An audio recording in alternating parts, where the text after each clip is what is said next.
Okay, good morning. May isa na naman tayong customer na magpapaayos ngayong araw. Okay, giba po ang kanyang brake. So, kailangan po natin palitan. Alright. Palit na, palit. Okay, let's go.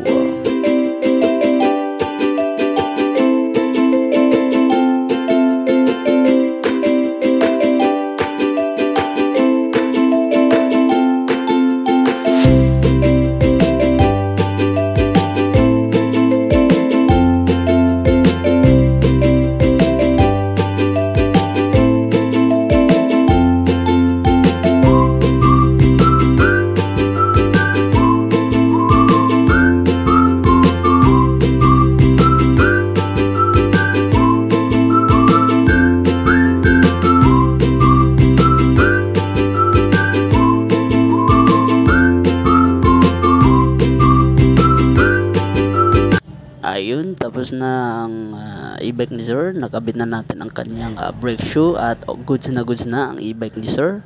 So, meron na naman po tayong napasayang customer ngayong araw. So, sa mga nanood dyan, paki-like naman po at follow. Salamat! No? Alright. Iba talaga ang makatulong tayo sa kapwa.